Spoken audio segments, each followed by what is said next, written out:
Shalom, selamat pagi. Kita berjumpa lagi di dalam acara Sarapan Surgawi. Hari ini hari Kamis, tanggal 14 Mei tahun 2020. Senang sekali meskipun tetap stay at home. Kita masih bisa bertemu, kita masih bisa bersama-sama menikmati sarapan surgawi kita yang selalu membuat kita menjadi kenyang. Jiwa kita dikuatkan, hati kita selalu dihibur, bahkan rohani kita dikenyangkan. Dan tubuh kita menjadi sehat juga karena Tuhan memberkati. Mari kita akan naikkan pujian. Selamat pagi Bapa. Kita mengucap syukur buat pagi yang indah yang diberikan buat kita. Selamat pagi Bapa. Selamat pagi Yesus. Selamat pagi Roh Kudus.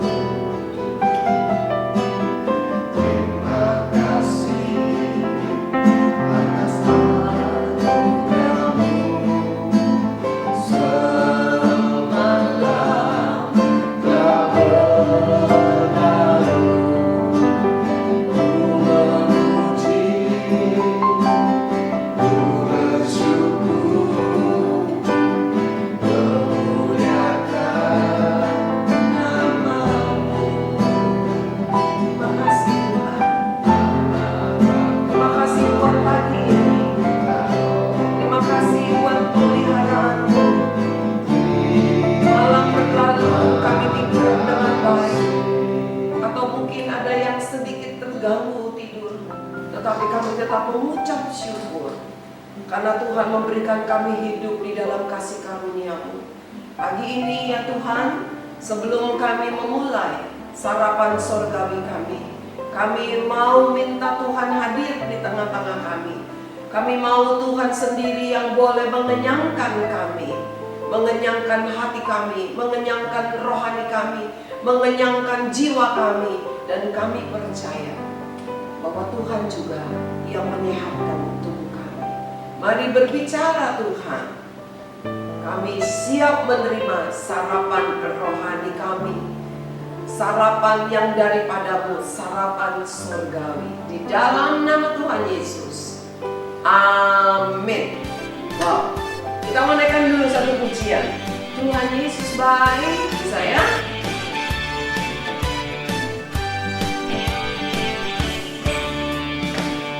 tidak berkesudahan, Kasih setiamu Tuhan tidak habis-habisnya, selalu selalu baru setiap pagi. Wow, haleluya. hari berganti hari telah kulihat kasih-Mu tak pernah berakhir hidupku. Tidak pernah habis, tidak pernah Tuhan berakhir. Yesus baik, Itulah kasih Tuhan Yesus. sungguh amat Tidak ada Tuhan baik lain seperti itu. untuk selama-lamanya. Tuhan Yesus baik,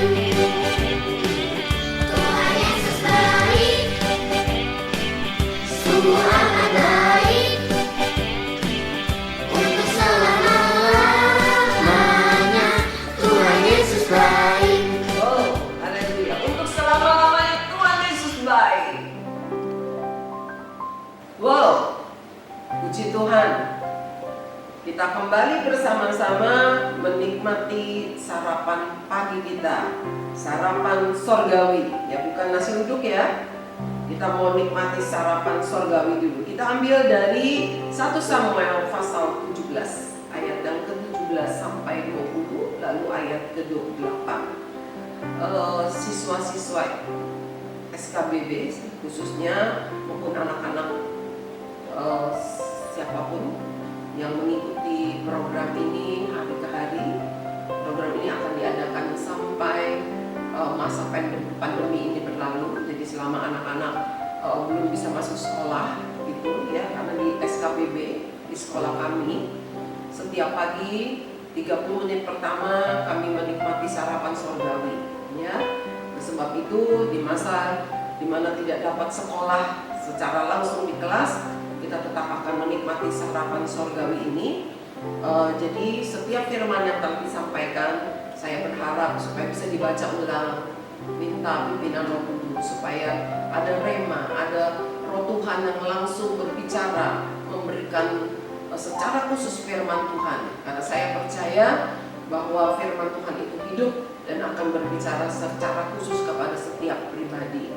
Kita akan baca 1 Samuel pasal 17 ayat 17 sampai 20, lalu ayat ke-28. Isai berkata kepada Daud anaknya, ambillah untuk kakak-kakakmu berti gandum ini seeva dan roti yang 10 ini, bawalah cepat-cepat ke perkemahan kepada kakak-kakakmu. Isai ini mempunyai anak-anak laki yang besar, yang sudah besar, dan mereka ini menjadi tentara-tentara di Israel. Dan waktu itu Israel sedang berperang dengan bangsa Filistin. Nah, Daud si putra bungsu ini yang pekerjaannya hari-hari hanya disuruh untuk menjaga, menggembalakan kambing domba ayahnya, hari itu disuruh pergi ke perkemahan para tentara untuk membawa roti, membawa gandum untuk kakak-kakaknya sambil menanyakan kabar mereka. Ayat yang ke-18, dan baiklah sampaikan keju yang 10 ini kepada kepala pasukan 1000. Tengoklah apakah kakak-kakakmu selamat, dan bawalah pulang suatu tanda dari mereka. Jadi Bapak Isa ini katakan, Daud, kamu pergi ya ke sana, bawa ini berti gandum, bawa juga roti buat kakak-kakakmu, lalu ini juga ada keju, kasih kepada kepala pasukan. Tengok, lihat kakak-kakak kamu, apakah mereka selamat atau tidak. Bawa bukti ya kalau mereka itu masih hidup. Nah, seperti itulah. Karena zaman dulu tidak ada handphone, tidak ada telepon, ya apalagi itu di medan perang. Kemudian mereka harus membawa satu bukti kalau masih hidup. Kita baca ayat yang ke-19. Saul dan mereka itu dan semua orang Israel ada di lembah Tarbantin, tengah berperang melawan orang Filistin. Lalu Daud bangun pagi-pagi, ditinggalkannya kambing dombanya pada seorang penjaga, lalu mengangkat muatan dan pergi seperti yang diperintahkan Isai kepadanya. Sampailah ia ke perkemahan ketika tentara keluar untuk mengatur barisannya dan mengangkat sorak perang. Ya, jadi kemana Saul pergi? Dia pergi ke lembah Tarbantin, di mana Raja Saul dengan para tentaranya sedang siap-siap mau berperang dengan orang Filistin. Nah, waktu Daud sampai di sana, dia bangun pagi-pagi, dia cepat-cepat pergi. Jadi ketika sampai di sana, dia lihat itu tentara Filistin, dia lihat juga tentara Israel. Mereka sudah siap-siap untuk berperang dan mereka bahkan mulai mengangkat sorak perang. Gitu ya, mungkin serbu, mungkin seperti itu. Nah, waktu Daud sampai di sana, dia lihat-lihat, dia cari-cari kakaknya di mana. Kemudian kita baca ayat yang ke-28 ya. Kita lompat ke ayat yang ke-28. Ketika Eliab kakaknya yang tertua, jadi kakak yang paling besar, kakak sulungnya si Eliab namanya, mendengar perkataan Daud, dan Daud tanya, ada apa sih, ada apa? Gitu ya. Dan melihat Daud, Eliab ini marah. Ya, bangkitlah amarah Eliab kepada Daud sambil berkata, mengapa kamu datang? Mengapa engkau datang? Dan pada siapa kau tinggalkan kambing domba yang 2-3 ekor itu di padang gurun? Aku kenal sifat pemberanimu dan kejahatan hatimu. Engkau datang kemari dengan maksud melihat pertempuran. Waktu Eliab kakak sulungnya Daud melihat adik bungsunya Daud, dia langsung marah. Dia bilang, ngapain sih kamu datang? Itu kambing domba siapa yang jaga? Kambing domba cuma 2-3 ekor, kamu tinggal begitu aja. Aku tahu memang kamu nih, ya berani memang. Berani di sini artinya tuh bukan berani yang baik, ya, meninggalkan tanggung jawab begitu. Kamu kemari kan hanya untuk menonton, melihat pertempuran. Eliab bukan tanya, Daud kenapa kemari? Dia tidak punya sikap ramah kepada Daud. Malah dia marah, dia tidak tanya dengan baik-baik. Adikku Daud, kamu mau apa kemari? Di sini orang lagi perang. Kamu jangan kemari. Ayo cepat pulang. Tidak, dia tidak seperti itu. Malah dia marah, dia bukan bertanya. Padahal, bukankah kita baca tadi, kalau Daud ke situ atas perintah ayahnya, supaya menengok apakah kakaknya dalam keadaan baik-baik saja, dan dia juga bawa sedikit roti, bawa gandum untuk kakak-kakaknya, bawa oleh-oleh dari rumah. Anak-anak yang Tuhan sayang, Bapak Ibu yang ada di rumah, bukankah seringkali kita juga tidak punya sikap ramah kepada anggota keluarga kita, kepada orang lain? Kita seringkali kurang mau menyapa, hai apa kabar? Anak-anak seringkali kalau pulang ke rumah, pulang dari sekolah, ketika mama tanya, udah makan belum? Bagaimana ulangannya? Tahu? Bukankah seringkali? Tapi hari ini, pagi ini, Tuhan mengajar kita. Tuhan mau perkataan kita ramah, supaya kita tidak salah paham dengan orang lain. Kita mau baca satu ayat ya, Efesus pasal 4 ayat yang ke-32. Sudah ketemu? Efesus pasal 4 ayat yang ke-32. Dikatakan demikian. Tetapi hendaklah kamu ramah seorang terhadap yang lain. Hendaklah kamu ramah seorang terhadap yang lain. Penuh kasih mesra. Gak cukup ramah aja. Ramah, mulutnya ramah, tapi hatinya bisa juga gak ramah. Oleh sebab itu dikatakan harus dengan kasih mesra, sayang artinya, ya. Dan saling mengampuni sebagaimana Allah di dalam Kristus telah mengampuni kamu. Luar biasa sekali. Saya bersyukur kalau saya boleh mengenal Kristus sebagai Tuhan saya. Kenapa? Karena banyak hal saya diajar oleh Tuhan untuk ramah, untuk berani, untuk senyum kepada orang lain. Karena dari kecil saya dididik untuk tidak sembarangan senyum, tidak boleh sembarangan menyapa. Ya mungkin saya tidak mengerti bagaimana dulu opa saya, kungkung saya mengajar bahwa tidak baik kalau sembarangan sapa hai, rame-rame, hai shalom, tidak boleh. Tapi saya mengucap syukur karena di dalam Kristus Tuhan mengajar saya berkata-kata yang baik. Hati saya dulu seringkali kusut. Jadi kalau ada orang yang tanya saya ini suka sekali melukis, menggambar. Jadi kalau ada teman-teman saya bilang ini, lukisan kamu bagus ya, saya nggak menjadi senang. Saya pikir teman saya bawel. Saya bilang, biasa aja kali. Saya tidak ramah. Tetapi setelah kasih Kristus ada di dalam hidup saya, Yesus Tuhan mengajar saya untuk berkata-kata dengan ramah, menyapa orang lain dengan baik. Sampai saat ini saya masih belajar untuk bisa bersikap ramah. Kadang-kadang saya bukannya marah, tapi saya merasa malu karena tidak terbiasa untuk menyapa sembarang orang. Tetapi saya tetap mengucap syukur karena Tuhan mengajar saya untuk berkata-kata dengan ramah, meskipun masih dalam keadaan hati yang jengkel.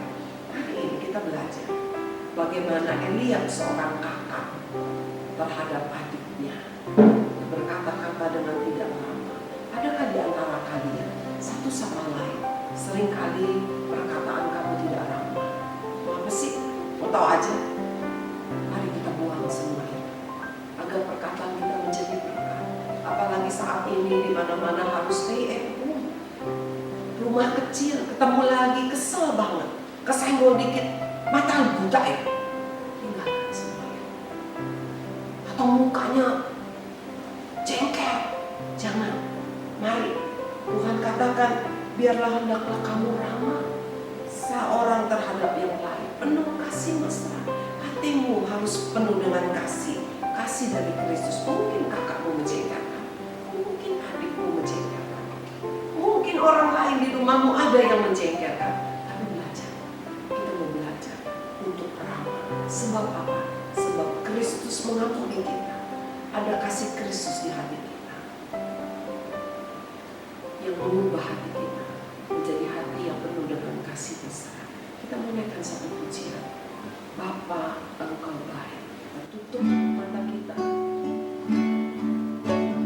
Naikkan pujian ini. Biarkan kasih Kristus penuh. Kita punya Bapa, Bapa di sorga yang sangat baik. Dia tidak pernah berkata-kata. Meskipun seringkali kita menjengkelkan Dia, Dia tetap menjawab doa. Dia mengajar kita untuk ramah. Dia mengajar hati kita dengan kasih. Dia isi hati kita dengan kasih. Bapa, Engkau sungguh baik.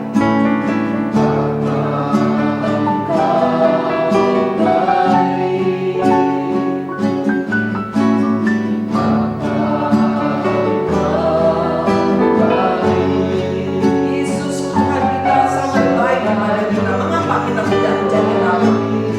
Mari ampuni siapapun yang menjengkelkan. Berkata-katalah dengan ramah. Aku memuji.